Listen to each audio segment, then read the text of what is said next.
General ladies and gentleman, இந்த இந்திய tour of England 2025 டயங்கிராமில் இந்த ஆண்டர்சன் டெண்டுல்கர் ட்ரோஃபி 2025 டீம் இந்தியாவோட ரிப்போர்ட் கார்டு ஸ்பெஷல் கிரிக்கானந்தாஸ் ஷோவிற்கு பார்க்க வந்திருக்கிறீங்க. இப்போ வருஷம் கழிச்சு நம்ம கிரிக்கானந்தாஸ் யூடியூப் சேனலில் ரிப்போர்ட் கார்டு வீடியோ பார்க்க போகிறோம். ஒரு பெரிய சீரிஸ் அப்படிங்கிறத தாண்டி ஒரு 5 டெஸ்ட் மேட்சஸ் கொண்ட சீரிஸ் வந்து இப்போ தான் நடந்து முடிஞ்சிருக்குது. இதுக்கு முன்னாடி இந்த 4 டெஸ்ட் மேட்ச் சீரிஸ்லாம் இருக்குது தான். ஆனால் அதில் வந்து ஒரு டீமோட டாமினன்ஸ் அப்படிங்கிறது இருக்கும், நிறைய பிளென்டி ஆஃப் பெர்ஃபார்மன்ஸ் அப்படிங்கிறது இல்லாமல் இருக்கும். பட் ஆனால் இந்த சீரீஸ் எடுத்துக்கிட்டிங்க அப்படின்னா நம்ம எதிர்பார்த்தது எல்லாமே இருந்தது. அதாவது சீரீஸும் பெருசாக இருக்குது, நிறைய பிளேயர்ஸும் பர்ஃபார்மன்ஸ் பண்ணியிருக்கிறாங்க, பேசுகிற அளவுக்கு நம்மளுக்கும் வார்த்தைகள் இதில் கிடச்சிருக்குங்கிறதுனால தான் பேச போகிறேன். சரி, இப்போது நான் இங்கே ப்ரொஃபஸராக மாஸ்டராக உட்காந்து இந்தியன் பிளேயர்ஸுகளுக்கு மார்க் போட போகிறேன். கீழே கமெண்ட் பாக்ஸில் நீங்கள் தான் மாஸ்டர், ஒவ்வொரு பேருக்கும் 10க்கு எவ்வளோ மார்க் நீங்கள் கொடுக்க போகிறீங்க அப்படிங்கிறத கீழே வந்து தயவு செஞ்சு கமெண்ட் பண்ணுங்கள். நீங்கள் எல்லாருக்கும் பண்ணலனாலும் அட்லீஸ்ட் ஒரு 5 பேருக்கு, குறிப்பிட்ட ஒரு 5 பேருக்காவது நீங்கள் இவங்களுக்கு இவ்வளோ மார்க் அப்படின்னு கமெண்ட் பண்ணுங்கள், எதிர்பார்க்குறேன். முதல்ல நான் வாஷிங்டன் சுந்தர்லேருந்து ஆரம்பிக்கிறேன். ஏன்னா இந்த சீரீஸில் வந்து முகமது சிராஜ், ஜஸ்பிரித் பும்ரா, சுப்மன் கில், KL ராகுல் இவங்களை பற்றி பேசும்போது இதில் நீங்கள் வாஷிங்டன் சுந்தரை பற்றியும் பேசணும், பேசலைன்னா பேசுங்க அப்படின்னு நான் சொல்லுவேன். ஏன்னா வாஷிங்டன் சுந்தரோட கான்ட்ரிபியூஷன் அப்படிங்கிறது வந்து ஒரு 2-3 வருஷத்தில் KL ராகுல் ஒரு டீம் இந்தியாவுக்கு ஒரு பங்களிப்பை கொடுத்துருப்பார்ல, தன்னை தகவமைச்சு எந்த இடத்துல வேணாலும் ஆடுவேன், அந்த ஒரு பர்ஃபார்மன்ஸை இந்த சீரீஸில் கொடுத்துருக்கிறாரு. அவரை நீங்கள் ஒரு ஃபினிஷராக பார்ப்பீங்களா, இல்லை நீங்கள் அவர் வந்து ஒரு மிடில் ஆர்டர் பேட்டராக பார்ப்பீங்களா, அவரை நீங்கள் ஒரு ஸ்பின்னராக பார்ப்பீங்களா, நீங்கள் என்னவா பார்ப்பீங்க? அவரை எல்லாமாவும் அவர் இருந்தார். மான்செஸ்டரில் ஜடேஜா கூட சேர்ந்து ஒரு 300 பால்களுக்கு மேலே பிடிச்சி ஒரு 200 ரன் பார்ட்னர்ஷிப், 100 ரன் இவர் அடிக்கிறது, டெஸ்ட்டை ட்ரா பண்ணி கொடுக்குறது, அதான் 100 ரன் அடிப்பார், என்னால் 100 பால்ஸும் பிடிக்கவும் முடியும், தென் ஒரு நல்ல ஒரு பார்ட்னர்ஷிப்பும் அமைச்சு கொடுக்கவும் முடியும். லார்ட்ஸில் திரும்பாத ஒரு விக்கெட்டில் ஸ்டோக்ஸு, ரூட்டு இந்தவங்களோட விக்கெட்லாம் நல்லா எடுத்து கொடுக்க முடியும்னு வாஷிங்டன் சுந்தர் வந்து இப்போது அஸ்வினை வெளில வச்சாங்க. அஸ்வினுக்கு பதிலாக உள்ளே வந்தவர் இப்போது ஏன் நான் உள்ளே வந்திருக்கிறேன், யாராக என்னை மேனேஜ்மெண்ட் பேக் பண்ணுறாங்கன்னு இப்போ காமிச்சிருக்கிறாரு. எனக்கு ரொம்ப சந்தோஷம். முக்கியமாக ஓவரில் டெய்லர்ஸை வச்சு குயிக்காக ஒரு 30-40 ரன் அடிப்பார் டமால் டுமில்னு. அதுவுமே வந்து ஓவர் டெஸ்ட் மேட்ச் ஜெயிக்கிறதுக்கு ஒரு காரணமாகவும் இருந்துச்சு, எல்லாமாவும் இருந்தார். அவருக்கு எப்படி 8க்கு கீழே நான் மார்க் கொடுப்பேன், நான் 8 மார்க் நான் கொடுக்குறேன் 10க்கு. அதுக்கப்புறம் ரவீந்திர ஜடேஜா பவுலராக இந்த சீரீஸில் ஒரு பெருசாக எதுவும் பண்ணலை. தென் இந்த சீரீஸ் முழுக்க வந்து பார்த்திங்கன்னா ஸ்பின்னர்ஸுகளுக்கு எங்கேயும் பெருசாக இடமுமே கிடையாது. இல்லை ஜடேஜா கிட்ட இருந்து நான் ஸ்பின்னராக ஒரு பெர்ஃபார்மன்ஸ் எதிர்பார்க்க முடியாது. பட் ஒரு பேட்டராக ஜடேஜாவை நான் ரொம்ப அதிகமாக எதிர்பார்ப்பேன். த்ரூ அவுட்டாக நம்ம சேனலில் பார்க்கும்போது நான் சொல்லிக்கிட்டே இருப்பேன், ஜடேஜா எங்கேயாவது பேட்டிங்கில் ஏமாத்தினாரு அப்படின்னா ரொம்ப அதிகமான கொஞ்சம் ஹார்ஷாக கூட விமர்சனங்கள் வைப்பேன். ஏன்னா எனக்கு அவரோட பேட்டிங் டெக்னிக் ரொம்ப பிடிக்கும். பட் இந்த சீரீஸில் 5 50s ஒரு 100 மான்செஸ்டர் டெஸ்ட் மேட்சை ட்ரா பண்ணுறதுக்கு ஒரு மிக முக்கியமான காரணமாக இருந்தார். ஓவரில் ஒரு 50யும் கூட நிறைய இடங்களில் 100 தவற விட்டுருப்பார். ஒரு இன்னும் 200 எக்ஸ்ட்ராவாக கூட வந்திருக்கும். பட் ஜடேஜா கிட்ட இருந்து பொறுப்பான ஒரு ஆட்டம். இது அவரோட 4வது இங்கிலாந்து டெஸ்ட் டூர். இதில் 516 ரன்னு, ஆல்மோஸ்ட் ஒரு பேட்டர், பியூர் பேட்டர் அடிக்கக்கூடிய ஸ்கோரை இங்கே ரவீந்திர ஜடேஜா அடிச்சிருக்கிறார் 86 அப்படிங்கிற ஆவரேஜோட. ஸோ இவருக்கு எப்படி நான் 8.5 மார்க் கொடுக்காம போவேன். ஸோ 10க்கு நான் 8.5 மார்க் ரவீந்திர ஜடேஜாவுக்கு கொடுக்குறேன். ஸோ நீங்கள் எவ்வளோ மார்க் தரீங்க சார் ரவீந்திர ஜடேஜாவுக்கு? அதுக்கப்புறமா ஜெய்ஸ்வால், நான் முதல்ல இவர் மேலே இருக்கக்கூடிய கேஸுகளை நான் சொல்லிடுறேன். லார்ட்ஸோட தோல்விக்கு ஒரு மிகப்பெரிய ஒரு காரணம், மான்செஸ்டரில் செகண்ட் இன்னிங்ஸில் அவர் ஆடாது. ஆனால் எனக்கு இவர் வந்து ஹெடிங்லியில் ஒரு 100 ஆரம்பித்தார், ஓவர்லேயும் ஒரு 100 முடித்தார், எல்லாமே கரெக்டு தான். ஆனால் செகண்ட் இன்னிங்ஸு இப்போது மான்செஸ்டரில் ஒரு டக் அவுட் ஆகிறதும் எனக்கு பெரிய ஒரு வருத்தங்கள் தான். அதுக்கப்புறம் லார்ட்ஸில் அவர் நின்று அந்த மேட்ச்சை வந்து ஒரு 50-80 ரன் டபுள் டிமில்னு பெந்தகர் அடித்த மாதிரி அவர் அடிச்சிருந்தாருன்னு வைங்களேன், லார்ட்ஸில் இந்தியா வின்னு சீரியஸாக ஜெயிச்சிருந்துருப்பாங்க. ஸோ இந்த மாதிரி வந்து பார்த்திங்க அப்படின்னா ஜெய்ஸ்வாலோட ஸ்டாண்டர்டுக்கு ஜெய்ஸ்வால் நிறைய இடங்களில் ஆடலை அப்படிங்கிறதுனால மார்க் கொஞ்சம் கம்மி பண்ணலாம். 10க்கு கேட்சுக்களை வேறு ட்ராப் பண்ணியிருக்காரு. ஹெடிங்லியில் இந்தியா ஜெயிக்க வேண்டியது, பட் ஆனால் கேச்சஸ் செகண்ட் இன்னிங்ஸ்லேயும் கேச்சஸை வெளில விட்டுருப்பாரு. அப்புறம் உள்ளேயும் வந்து சில கேச்சஸ்லாம் ஃபஸ்ட் இன்னிங்ஸில் விட்டுருப்பாருங்கிறதுனால ஜெய்ஸ்வாலுக்கு நான் அங்கேயும் அவர்கிட்ட இருக்கிறது மார்க் கொடுங்குறேன். இன்னும் கொஞ்சம் கவனமாக இருங்க ஃபீல்டில் அப்படின்னு நான் சொல்கிறேன். 200 அடித்தது எல்லாமே ஓகே தான். ஆனாலும் வந்து பார்த்திங்கன்னா அவருக்கு மார்க்கை நான் கொஞ்சம் கம்மி பண்ணி தரேன். ஏன்னா அவர் ஸ்டாண்டர்டுக்கு அவர் ஆடலை. அவர் இந்த சீரீஸில் இன்னும் 200 எக்ஸ்ட்ரா அடிச்சிருப்பார். கில்லுக்கு ஒரு போட்டி எடுப்பார், ஒரு சக்க போட்டிருப்பார்னு நினச்சேன், பட் ஏமாற்றிட்டார். நீங்கள் ஏமாத்தினீங்கள, உங்களுக்கு நான் மார்க்கை கொடுக்குறேன். ஜெய்ஸ்வாலுக்கு 10க்கு 7.5 மார்க்கு தரேன். அடுத்ததாக ரிஷப் பண்ணிட்டு நான் 8.5 மார்க் தரேன் 10க்கு. நான் ரிஷப் பண்ணிட்ட பற்றி இங்கே எதுவும் குறை சொல்கிறதுக்கு எதுவுமே இல்லை. 100 கண்டிப்பாக 100.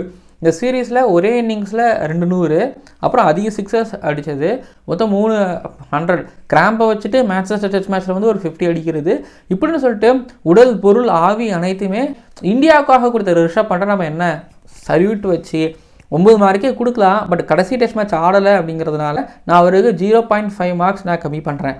ஸோ 8.5 மார்க்ஸ் தான் நான் அவருக்கு கொடுக்குறேன். ரொம்ப கம்மி. இந்த டெஸ்ட் மேட்ச் ஆடிருந்தாலும் 800 அடிச்சிருப்பாரு. மேபி வந்து பார்த்தீங்கன்னா ஒரு 9 மார்க்ஸ் கூட நான் கொடுக்கறதுக்கு வாய்ப்பு இருக்குது. ரிஷப் பண்ட் நீங்கள் வேறு லெவல் பாஸு. அதுலேயும் மேன்செஸ்டர்லாம் கால் அடிபட்டதோடு வந்து பேட் பண்ணிங்களே, நீங்கள் வேறு லெவலு. ஆமாம், கண்டிப்பாக வேறு லெவலு. ஸோ பண்ட்டை தொடர்ந்து நம்ம அடுத்ததாக சாய் சுதர்ஷனுக்கு போகும்போது சாய் சுதர்ஷனுக்கு நான் 6 மார்க்ஸ் தான் தருவேன். சாய் சுதர்ஷன் ரொம்ப பிடிக்கும். Close to the heart. ஒரு மாதிரி நான் சொல்லுவேன் தமிழ்நாட்டோட சச்சின் டெண்டுல்கர் அப்படின்னு சொல்லுவேன். ஆனால் இப்படி சொல்கிற சாய் சுதர்ஷனுக்கு இது வந்து ஒரு நல்ல ஸ்டார்ட் இல்லைன்னு நான் சொல்லுவேன். ஹெடிங்லியில் செகண்ட் இன்னிங்ஸில் அவர் விளையாண்டது ஓகே. ஆனால் அடுத்தது வந்து பார்த்திங்கன்னா மேன்செஸ்டரில் ஒரு 60 ரன்ஸ், அதுவும் ஓகே இல்லை, அது வேறு லெவலு. அடுத்ததாக ஓவரில் வந்து பார்த்திங்கன்னா 108 பால்ஸ் வந்து ஆடி இருந்திருப்பார், அது ஓகே. ஆனால் இதெல்லாம் தாண்டி ஒரு 100ஆவது 250ஆவது சாய் சுதர்ஷன் அடிச்சிருக்கணும். அவர் ஒரு மாதிரி ட்ராப் பண்ணி விக்கெட் எடுத்தாங்க. பென் ஸ்டோக்ஸ் சொல்லி வச்சு எடுத்தார், ஒரு ஷார்ட் பால் போடுறது, டவுன் லெக் சைட் போடுறதுன்னு சொல்லி. ஸோ விக்கெட் எடுத்தாங்க. இன்னொரு பக்கம் வந்து பார்த்திங்க அப்படின்னா ஃபீல்டிங்கில் கொஞ்சம் கேட்சஸ் விடுறது, ஃபீல்டிங்கில் கொஞ்சம் ஸ்லோவாக இருக்கிற மாதிரி, கேமுக்குள்ளே கொஞ்சம் இல்லாத மாதிரி, கொஞ்சம் என்னமோ தலைவர் ஸ்லாப்பியாக இருந்த மாதிரி இருக்குங்கிறதுனால தான் அவருக்கு அந்த 0.5 மார்க்ஸை நான் எடுக்கிறேன், பிடுங்குறேன். அதனால் தான் 6 மார்க் நான் அவருக்கு கொடுக்குறேன். 140 ரன்ஸ் தான் அடிச்சிருக்கிறாரு. பட் அவருக்கு கிடைச்ச சான்ஸை யூட்டிலைஸ் பண்ணி ஒரு 250+ அடிச்சிருந்தாவது ரொம்ப சரியாக இருந்திருக்கும். ஆனால் சாய் சுதர்ஷன் இங்கே தவற விட்டுருக்கிறாரு. இந்த ஒரு பர்ஃபார்மன்ஸ் மூலமாக அடுத்தடுத்த சீரீஸ்க்கான ஒரு கால் அப்படிங்கிறது வருமா வராதா, மிஸ்டு கால் ஆகுமா அப்படிங்கிறது தெரியல. பட் நான் 6 மார்க் கொடுத்துருக்குறேன். நீங்கள் சாய் சுதர்ஷனுக்கு எவ்வளோ மார்க் கொடுக்குறீங்க, அவருக்கு என்ன அட்வைஸ் கொடுக்குறீங்கன்னு கீழே வந்து கமெண்ட் பண்ணுங்கள். சாய் உங்ககிட்ட நாங்கள் ரொம்ப நிறைய எதிர்பார்த்தோம், இன்னும் எதிர்பார்க்குறோம், நீங்கள் கொடுப்பீங்க அப்படின்னு நாங்கள் நம்புகிறோம். அடுத்ததாக கருண் நாயர் 6 மார்க் நான் தருவேன். அவருக்கு 6.5 கொடுக்கலாம், 7 கொடுக்கலாம். ஆனால் அவருக்கு நான் அந்த 1 மார்க்கையும் 0.5 மார்க்கையும் நான் பிடுங்கிறது வந்து காரணம் என்னென்னா, அவருடைய எக்ஸ்பெக்டேஷன் இருந்துச்சு. ஏன்னா டியர் கிரிக்கெட் எனக்கு இன்னொரு வாய்ப்பு கொடுங்கன்னு கேட்டு உள்ளே வரும்போது அடிப்பார் அப்படின்னு நினச்சோம். ஆனால் அவர் நல்லா ஸ்டார்ட் கிடைச்சதெல்லாம் வேஸ்ட் பண்ணிட்டு த்ரோ பண்ணிட்டு போயிட்டே இருந்தார். ஒரு குத்தி போடுற லைன் லென்த்தில் போடக்கூடிய பாலுக்கோ ஒரு ஷார்ட் பாலுக்கோ அவர் விக்கெட் விடுறதெல்லாம் பார்க்கும்போது கொஞ்சம் வருத்தங்களாக தான் இருந்துச்சு. அதான் கருண் நாயர் 205 ரன் தான் அடிச்சிருந்தார். நான் அவர்கிட்ட வந்து ஒரு 400 ரன். ஆமாம், அவர் KL ராகுல் கீழே ஜடேஜா அதிக ரன் அடிக்கிறாருன்னா அதுக்கு காரணம் கருண் நாயர் தான். ஏன்னா மேலே கருண் நாயர் சரியாக அடிக்கல, கீழே ரவீந்திர ஜடேஜா சரியாக அடிச்சிருக்கிறாரு. இப்போ ஜடேஜாவுக்கு 8.5 மார்க் கொடுத்துருப்பேன், கருண் நாயர் 6 மார்க் தான் வாங்கியிருக்கிறார். அந்த 2.5 மார்க்கு கருண் நாயர்கிட்ட இருந்தால் ஜடேஜாவுக்கு போயிடுச்சு. ஸோ கருண் நாயருக்கு வாய்ப்பு அடுத்தடுத்து கொடுப்பாங்க நான் நம்புகிறேன். ஆனால் இது வந்து நல்ல பர்ஃபார்மன்ஸ் கிடையாது இந்த சீரீஸ் பொறுத்த வரைக்கும். அடுத்தது ஷர்துல் தாக்கூர், அதுக்கப்புறம் நிதிஷ்குமார் ரெட்டி, இவங்களுக்கு நான் 5.5 மார்க் தருவேன். நிதிஷ்குமார் ரெட்டி லாஸ்ட்டில் ஒரு நல்ல பவுலிங் பர்ஃபார்மன்ஸ் கொடுத்தாரு. கடைசியாக அவர் நின்று கொஞ்சம் ஒரு மாதிரி போராடினார். ஓகே, மற்றபடி வந்து பார்த்திங்க அப்படின்னா ஒரு மாதிரி நினச்சி பார்க்குற மாதிரி சொல்கிற மாதிரி பெரிய பர்ஃபார்மன்ஸும் கிடையாது. அதுக்கப்புறம் ஷர்துல் தாக்கூர் மேன்செஸ்டரில் வந்து ஒரு 40 ரன் அடித்தார், அது நல்லா இருந்துச்சு. மற்றபடி வந்து பார்த்திங்க அப்படின்னா அவருக்கு பெருசாக பவுலிங்கும் கொடுக்கல, கிடைக்கும் போது அது பெருசாக அவர் நல்லாவும் பண்ணவும் இல்லைங்கிறதுனால நான் ஷர்துல் தாக்கூருக்கு 5 மார்க்கு 6 மார்க் நான் அதுதான் கொடுப்பேன். நிதிஷ்குமார் ரெட்டியும் இன்ஜுரின்னு போயிட்டார். ஸோ அது 2 ஆல்ரவுண்டர்ஸுகளும் ரொம்ப பெருசாக பயன்படலை, ரொம்ப பெருசாக பயன்படுத்தவும் இல்லை. அப்படிங்கிறதுனால என்னோடய மார்க்ஸ் இவ்வளவே. இப்போது அடுத்ததாக வந்து பார்த்திங்க அப்படின்னா இதுக்கப்புறம் தான் மெயின் தலைகள்லாம் நிறையாக்கு உள்ளே வரப்போகிறாங்க.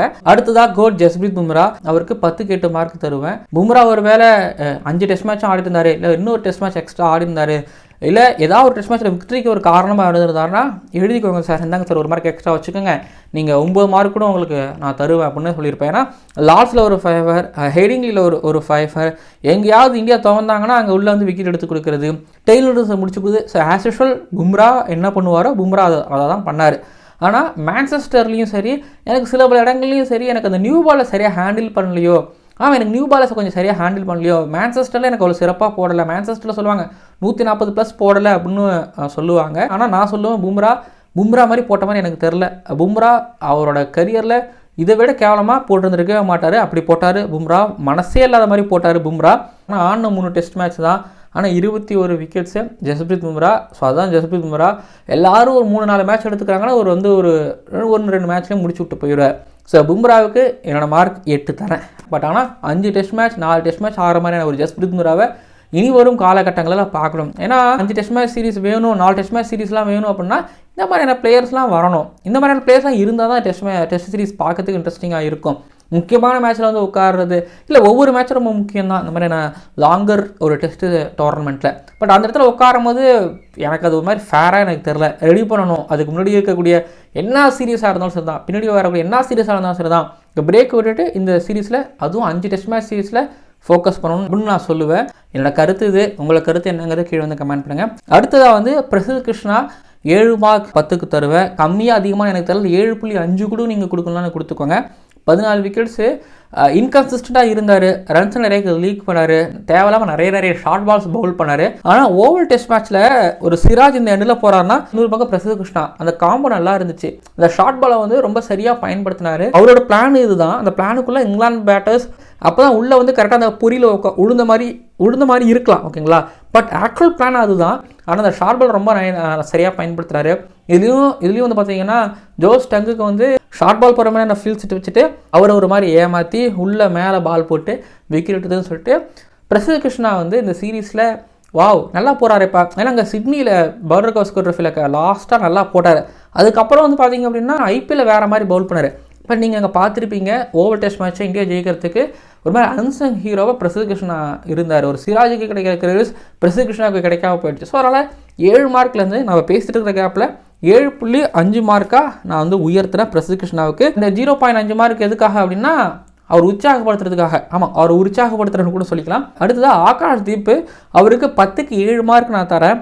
ஏன்னா பர்மிங்ஹாம் டெஸ்ட் மேட்ச்சில் ஒரு 10 விக்கெட் ஒன்று எடுத்திருப்பார். தவிர அப்புறம் ஓவலில் வந்து நைட் வாட்ச்மேன் அனுப்பி அவர் வந்து ஒரு 50 ரன் அடிச்சிருப்பார். ஸோ ஓவலில் ஒன்றை மாதிரி ஆளாதான் மிஸ் பண்ணோம் அப்படிங்கிற மாதிரி நீங்கள் சொல்கிறீங்களா, எனக்கு புரியுது. ஆனால் இவருக்கு ஒரு 7.5 அந்த ரேஞ்சுக்கு கொடுக்கலாம். பட் நான் 7 மார்க் நான் தரேன். இல்லை ஃப்யூச்சரை பாராட்டலாம்ப்பா, இவருக்கு அந்த 50 ரன் பாராட்டலாம்ப்பா அப்படின்னா நீங்கள் 7.5 மார்க் தரீங்களா கூட அது உங்கள் சைடில் நீங்கள் முடிவு பண்ணிக்கோங்க. 13 விக்கெட்ஸ் எடுத்துருக்காரு. அந்த நைட் வாட்ச்மேன் அந்த எடுத்த அந்த 50. பட் ஓவர் டெஸ்ட் மேட்ச்சில் இன்னும் அவரோட கான்ட்ரிபியூஷன் பெட்டராக இருந்தால் நல்லா இருந்திருக்குமோன்னு எனக்கு பர்டிகுலராக எனக்கு தோணுச்சு. ஆனால் உள்ளே வந்து எடுக்க முடியாதுன்னு நினச்சிருந்த டகெட்லாம் வந்து ஓவர் டெஸ்ட் மேட்ச்சில் வந்து எடுத்து கொடுத்து கொஞ்சம் ரிலீஃப் ஆக வச்சார். ஸோ ஆகாஷ் தீப் பரவாயில்ல, இம்ப்ரூவ் பண்ணியிருக்கிறாரு, ரொம்ப நிறைய இம்ப்ரூவ் பண்ணியிருக்கிறாரு. ஆனால் அந்த இன்ஜுரி பிரச்சனை அப்படிங்கிறது இருந்துச்சு. இல்லைனா இன்னொரு டெஸ்ட் மேட்ச் எக்ஸ்ட்ராவே ஆடி இருந்திருப்பார். அவருக்கு என்னோட மார்க் வந்து 7 மார்க்ஸ் நான் தரேன். சாரி 0.5 மார்க்ஸ் நான் உங்களுக்கு கொஞ்சம் கம்மி பண்ணியிருக்கேங்கிற மாதிரி எனக்கு தோணுது. இன்னும் ஒரு 3 பேர் தான் இருக்கிறாங்க. இன்னும் ஒரு 3 பேர் பெரிய திமிங்கலம். KL ராகுல், அவருக்கு நான் 8 மார்க் நான் தரேன் 10க்கு. 532 ரன்னு. ஒரு பக்கம் ரோஹித், கோலி இல்லை, ஃபுல் ஆஃப் யங்ஸ்டர்ஸ். கில்லுக்கு கேப்டன்சி வேறு கொடுத்துருக்குறாங்க, அவருக்கு ஒரு ப்ரெஷர் அப்படிங்கிறது இருக்கும். ஜெய்ஸ்வாலுக்கு தான் ஃபஸ்ட்டு இங்கிலாந்து டூரு. கீழே வந்து பார்த்திங்கன்னா அந்த மிடில் ஆர்டர் ஒரு மாதிரி ஸ்டேபிளாகவே இல்லை, எல்லோரும் புதுசு. மேலே KL ராகுல் மட்டும்தான். பட் KL ராகுல் வந்து ஒரு 42, 131, 55, 100, 39, 46, 90ன்னு 1066 பால்ஸ் ஃபேஸ் பண்ணி 532 ரன்னு. இதில் நான் இந்த சீரீஸ் ஆரம்பிக்கும் போதோ இந்த சீரீஸ் அப்போ நான் சொல்லியிருப்பேன், இந்த சீரீஸில் அதிக பால்ஸ் ஃபேஸ் பண்ணுறது கண்டிப்பாக KL ராகுலாக இருப்பாருன்னு. பட் KL ராகுல் இல்லை, கில் அதிக பால் ஃபேஸ் பண்ணியிருப்பாரு. பட் KL ராகுல் ஒரு 1000 பால் ஃபேஸ் பண்ணியிருக்காரு. இந்தியா சக்ஸஸ்ஃபுல்லான டீமாக இருந்திருக்காங்கன்னா அதுக்கு காரணம் KL ராகுல். பட் நான் வீடியோ சொல்லியிருப்பேன், இந்தியா சில இடங்களில் தோற்றதுக்கான காரணம் KL ராகுல் ஒரு காரணம், அவர் அவுட்டான பாயிண்ட் அப்படிங்கிறது. பட் அந்த அவுட்டான பாயிண்ட் அதை தூக்கி ஓரமாக வச்சுட்டு பட் இவரோட பாசிட்டிவான விஷயங்கள் வந்து பார்த்திங்கன்னா அந்த 1000 பால் ஃபேஸ் பண்ணது, டீமுக்காக நிறைய இடங்களில் நின்னது. மான்செஸ்டர் டெஸ்ட் மேட்சோட ட்ராவில் வந்து நீங்கள் வாஷிங்டன் சுந்தர், ஜடேஜா, கில்லுன்னு எழுதும்பொழுது அதில் KL ராகுலோட பேரும் இருக்கணும். ஏன்னா KL ராகுல் அந்த 373 பால் 400 பால் நின்னார்ல, அது மாதிரி நான் பார்ட்னர்ஷிப்ஸ்லாம் அவர் நின்று பார்த்துக்கிட்டார்ல. ஜெய்ஸ்வால் போனாலும் KL ராகுல் நிற்பார், கில்லு கூட நிற்பார், கீழே வர கூட நிற்பார். பட் ஆனால் இன்னமும் சொல்கிறேன், KL ராகுல் வந்து ஒரு 200 ரன் கம்மியாக அடிச்சிருக்கிறார். நான் சொல்லுவேன் KL ராகுல் இன்னும் ஒரு 200 ரன் கம்மியாக அடிச்சிருக்கிறார். லார்ட்ஸோட தோல்விக்கு இவர் மேலே நீங்கள் கேஸ் கண்டிப்பாக எழுதலாம். அதே போல் சில பல செகண்ட் இன்னிங்ஸஸ் இவர் சரியாக ஆடலை. எனக்கு KL ராகுல் பர்ஃபார்மன்ஸ் ரொம்ப கம்மி தான். அவ்வளோ ஸ்டாண்டர்டுக்கு அவர் தலைவன் என்ன 1066 பால் ஏங்க நான் மனசில் நினைத்த KL ராகுல் வந்து இன்னும் ஒரு 200 பால் எக்ஸ்ட்ரா ஆடி இன்னொரு 200 ரன் எக்ஸ்ட்ரா அடிச்சிருக்கக்கூடியவருங்க KL ராகுல். நான் KL ராகுல் அப்படி தான் பார்க்குறேன். KL ராகுலுக்கு 8.5 மார்க் கொடுப்பேன், 0.5 மார்க் நான் அவர்கிட்ட கொடுக்குறேன். ஏன்னா பனிஷ்மெண்ட் கூட வச்சுக்கலாம். தலைவன் கிட்ட நான் ரொம்ப அதிகமாக எதிர்பார்க்குறேன். தலைவன் 2027 world test championship India win பண்ணுறாங்கன்னா அதுக்கு முக்கியமான காரணமாக KL ராகுல் பேட்டிங்கில் இருப்பாப்புல, எழுதி வச்சுக்கோங்க. KL ராகுல் ஃபேன்ஸ் அசம்பிள். பட் தலைவன் கலக்கிட்டார் இந்த சீரீஸு. அடுத்ததாக சுப்மன் கில் ஹெடிங்லியில் 147, பர்மிங்ஹாமில் 269 100. அதுக்கப்புறம் ஒரு 161 ஒரு 600 ரன் நீங்கள் டார்கெட் வைக்கிறதுக்கு. ஏன்னா ஹெடிங்லியில் ஒட்டுமொத்த டீமோட பேட்டிங் ஒன்று தப்பு பண்ணாங்க, அந்த தப்பை நம்ம பண்ணிடக்கூடாது அப்படிங்கிறதுனால கில்லு நிதானமாக ஆடி பர்மிங்ஹாமில் ஜெயித்ததே இல்லை அப்படிங்கிற ஒரு மோசமான வரலாறை மாற்றி எழுதினார். ப்ளஸ் ஒரு player of the match award, அவரோட ஃபஸ்ட்டு முழு இங்கிலாந்து டூர் இதுதான். கேப்டனாகவும் பேட்டராகவும் வந்து player of the match award. மட்டும் இல்லாமல் மான்செஸ்டரில் செகண்ட் இன்னிங்ஸில் இந்த சீமு ஸ்விங்கு ஆச்சுன்னா ஆட தெரியாது அப்படின்னு சொல்லிலாம் கிண்டல் பண்ணிக்கிட்டு இருந்தாங்க. அபியூசஸ் ட்ரோல்ஸ்லாம் பார்த்தோம் கில்லு மேலே. 103 ரன்னு அங்கே அடித்தார். அந்த பார்ட்னர்ஷிப் அந்த டெஸ்ட் மேட்ச் ட்ரா ஆனதுக்கான ஒரு காரணம் சுப்மன் கில். அதாவது ஜெயிக்கிறதுக்கு ட்ரா ஆகிறதுக்கு இப்படின்னு எல்லா இடத்துலையும் வந்து பார்த்தீங்கன்னா கில்லோட பேர். 754 ரன்னு. கேப்டனாக டான் பிராட்மனுக்கு அப்புறம் ஒரு சீரீஸில் அதிக ரன் அடித்தவரில் செகண்ட் பொசிஷனில் இருக்கார். விட்டா டான் பிராட்மனோட இந்த ரெக்கார்டில் ஒரு சீரீஸில் அதிக ரன் அடித்த ஒரு ரெக்கார்டையும் ஒரு பீட் பண்ணி தூக்கி போட்டு போயிருந்திருப்பார். மிஸ் ஆகிடுச்சு. ஒருவேளை ஓவரில் நல்லா விளையாண்டுருந்தா, லார்ட்ஸில் ஒரு மாதிரி செகண்ட் இன்னிங்ஸ் நல்லா விளையாண்டுருந்தா, ஆமாம் எல்லாமே அது சீரீஸும் வின் பண்ணியிருப்பார். அதிக ரன் அடித்தவராகவும் இருந்திருப்பார். மிஸ் பண்ணிட்டார். 1150 பால்ஸ். யோசிச்சு பாருங்கள். நம்ம கேஎல் ராகுல் தான் நான் ஃபோக்கஸ் பண்ணேன். ஆனால் நம்புங்க, அவரோட ஃபஸ்ட்டு ஃபுல் இங்கிலாந்து டூர் இது தான். கேப்டனாக பேட்டராக ஒரு அவ்வளோ ப்ரெஷர் இருந்துச்சு. பட் ஆனால் மொத்தத்தையும் ஹேண்டில் பண்ணி இந்த சீரீஸை அவர் ட்ராவும் பண்ணியிருக்காரு. ஒரு பேட்டராகவும் சக்ஸஸ், கேப்டனாகவும் சக்ஸஸ் என்னை பொறுத்த வரைக்கும்.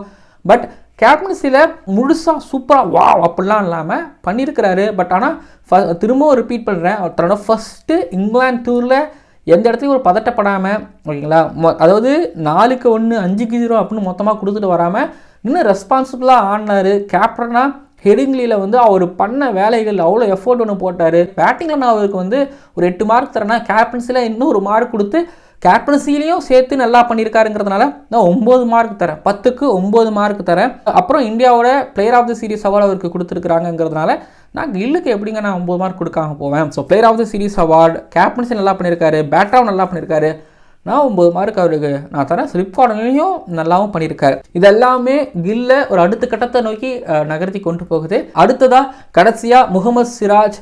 எல்லாரும் முகமது சிராஜ் மேலே மிகப்பெரிய ஒரு எதிர்பார்ப்பு இருப்பீங்க. இந்த வீடியோலையுமே நான் முகமது சிராஜுக்கு எவ்வளோ மார்க் தரப்போகிறேன், என்னென்ன வார்த்தைகளாக போட்டு நீங்கள் நான் பேச போகிறேன் அப்படின்னு நீங்கள் எதிர்பார்ப்பில் இருக்கலாம். பட் ஆனால் ஆல்ரெடி நான் எல்லாமே பேசி என் வார்த்தைகள்லாம் கொட்டி முடிச்சிட்டேன் ரிவ்யூவில். அவ்வளோ பேசியாச்சு. இதுக்கு மேலே பேசுகிறதுக்கு என்ன இருக்குங்கிற மாதிரி தான் இருந்தது. ஆனால் 1113 பால்ஸ் சும்மா கிடையாது. 2000க்கு அப்புறம் ஒரு இந்தியன் பவுலரால் அதிக ஓவர்ஸ் போடப்பட்ட ஒரு சீரீஸ்னால் அது இதுதான் சொல்லி ஒரு ரெக்கார்டு என்னமோலாம் சொல்கிறாங்க. எப்பா தலைவலிக்கிற மாதிரி இருந்தது. இந்த சீரீஸில் லீடிங் விக்கெட் டேக்கர் மட்டும் இல்லாமல் பும்ரா தான் இந்தியன் டீம் அப்படின்னு இருந்தது. பும்ரா இல்லாமல் இந்தியா ஜெயிப்பாங்களாங்கிற கேள்வி இருந்தது. ஆனால் பும்ரா இல்லாமல் இந்தியா ஜெயிப்பாங்க அப்படின்னு முகமது சிராஜ் இந்தியாவோட பவுலிங் அட்டாக்கை லீட் பண்ணியிருக்காரு. வேர்ல்டு கப் ட்ரோஃபி இந்த பாதியிலேருந்து வந்து பார்த்திங்கன்னா ரொம்ப நல்லா பவுல் பண்ணிட்டு வந்துட்டு இருந்தவர். அதுக்கப்புறம் சாம்பியன்ஸ் ட்ரோஃபியில் ட்ராப் பண்ணாங்க. ஜிடிக்கு நல்லா பவுல் பண்ணி இந்த சீரீஸில் என்ன பண்ணுவார், அதான் சொன்னால பும்ரா இல்லாமல் இந்தியா இன்னொரு 2 டெஸ்ட் மேட்ச் ஆட போகிறாங்க. பும்ரா இருந்தே இப்படி நடக்குது அப்படின்னா பும்ரா இல்லாமல் அப்படின்னு யோசிக்கும் போது, பட் சிராஜ் எக்ஸ்கியூஸ் மீ, நானும் நீங்களும் பும்ராவை நம்புனீங்க, இப்போது நான் என்ன நம்புகிறேன், நீங்கள் என்ன நம்புங்க அப்படின்னு ஓவரில் ஒரு player of the match award performance, பர்மிங்கில் ஆல்மோஸ்ட் ஒரு player of the match award performance. In case கில்லோட அந்த 100 அதுக்கப்புறம் 150 இல்லை அப்படின்னா. பட் ஒன்று சொல்லுவேன், player of the series award கில்லுக்கு கொடுத்தாங்க, சிராஜுக்கு கொடுக்குற அளவு தகுதியான ஒரு பெர்ஃபார்மன்ஸ் கொடுத்துருக்காரு. எவ்வளோ மார்க் கொடுக்க போகிறேன், ஏன்னா 10 மார்க் கொடுக்க போகிறேன், 10க்கு நீங்கள் நினைக்கிறீங்களா? இல்லை, ஏன்னா கொஞ்சம் இடங்களில் இன்கன்சிஸ்டண்ட்டாக இருந்தார், அக்செப்ட் பண்ணிட்டு தான் ஆகணும். இன்னும் கொஞ்சம் கன்சிஸ்டண்ட்டாக இருந்திருக்கலாம் அப்படின்னு கூட சொல்லலாம். பட் அவர் மெஷின் கிடையாது, ஆனால் அவர் செம்மையாக ட்ரை பண்ணார். ஓவலில் வந்து அந்த டீ பிரேக்குக்கு அப்புறம் அவர் ஒரு மாதிரி சூறை விட்டார்னு சொல்லலாம், கொடூரமாக பவுலிங் பண்ணாருன்னு சொல்லலாம். ஸோ அவருக்கு நான் வந்து 9 மார்க் நான் தரேன். இந்த சீரீஸில் இந்தியா சைட்லேருந்து player of the series award வாங்கினேன் Shubman Gill, leading run scorer, அவருக்கு 9 மார்க். அப்படின்னா இந்த சீரீஸில் almost player of the series award வாங்குறதுக்கு தகுதியான ஒருத்தவராக இருக்கக்கூடிய ரசிகர்கள் இதயங்களை வென்ற முகமது சிராஜுக்கு 9 மார்க் நான் தரேன். 2 பேருக்கு தான் 9 மார்க்கு. மற்றபடி மற்றவங்களுக்கு எல்லாருக்கும் 8.5 மார்க் கொடுத்துருக்குறேன். நீங்கள் வேறு யாருக்காவது 9 மார்க் கொடுப்பீங்களா, இல்லை 10க்கு 10 மார்க்கு இங்கே கில்லுக்கும் சிராஜுக்கும் கொடுக்கலாம் அப்படின்னு நீங்கள் நினைக்கிறீங்களா? கீழே வந்து கமெண்ட் பண்ணுங்கள். 5 டெஸ்ட் மேட்சஸும் ஆன ஒரே ஃபாஸ்ட் பாலர் 2 டீமும் சேர்த்து சிராஜ் அப்படிங்கிறதுனால அவருக்கு நான் 9 மார்க் தரேன். டீமுக்கான பிளேயராகவும், வெற்றிக்கான பிளேயராகவும், கோச்சுக்கான பிளேயராகவும், கேப்டனுக்கான பிளேயராகவும் அவர் இருந்திருக்காருங்கிறதுனால அவருக்கு இந்த மார்க் நான் தரேன். அதுக்கப்புறம் கம்போஸ், ஜுரேல் இவங்கெல்லாம் ஒரு மேட்ச் என்னமோ தான் ஆடிருக்காங்கிறதுனால, ஆனால் பண்ணார். ஜுரேல் வந்து ஒரு மாதிரி நல்லா ஸ்டேபிளாக சாயிலடாக ஆடினார், ஒத்துக்கிறேன். பட் ஆனால் அவங்களுக்கு நான் மார்க் கொடுக்கல, பாராட்டுக்கள் அப்படின்னு சொல்லிட்டு கிளாப் பண்ணிக்கிறேன். Kamboj first test match, first test series debut ஆகிருக்காரு. அவர்கிட்ட இருந்து நம்ம நிறைய எக்ஸ்பெக்ட் பண்ணோம், வரலை. பட் பரவாயில்ல, ஃப்யூச்சரில் கொடுப்பாரு அப்படிங்கிற மாதிரி நம்ம நம்புவோம். இது போக இதில் வந்து குல்தீப் யாதவ், அபிமன்யு ஈஸ்வரன், ஹர்தீப் சிங் இவங்கெல்லாம் வந்து ஒரு மேட்ச் கூட ஆடலை, பெஞ்சை வார்ம் பண்ணியிருக்காங்க. அப்படிங்கும்போது ஸோ இவங்களுக்கு நன்றிகள், தேங்க்யூ. இனி வரும் காலகட்டங்களில் அபிமன்யு ஈஸ்வரன், குல்தீப் யாதவ் ஹோம் சீரீஸில் ஆட வைப்பாங்க அப்படின்னு நம்புவோம். அபிமன்யு ஈஸ்வரனுக்கு எந்தளவுக்கு கதவு திறந்துருக்குன்னு எனக்கு தெரியல, இன்னும் காத்திருக்க வேண்டியது வரும் அப்படிங்கிற மாதிரி நான் நினைக்கிறேன். எனிஹவ் இந்தியாவோட பேட்டிங் லைனப் செம்மையாக சாலிடாக சூப்பராக செட் ஆகிடுச்சு. இன்னும் ஃபாஸ்ட் பவுலர்களோட இந்த பேக்கப் மட்டும் எடுத்து வச்சு அவங்க நல்லா க்ரூம் பண்ணி ரெடி பண்ணாங்கன்னா வேர்ல்டு டெஸ்ட் சாம்பியன்ஷிப் 2027 ஃபைனலுக்கு இந்தியா போவாங்க, கப்பை தூக்குறதுல சந்தேகமே கிடையாது.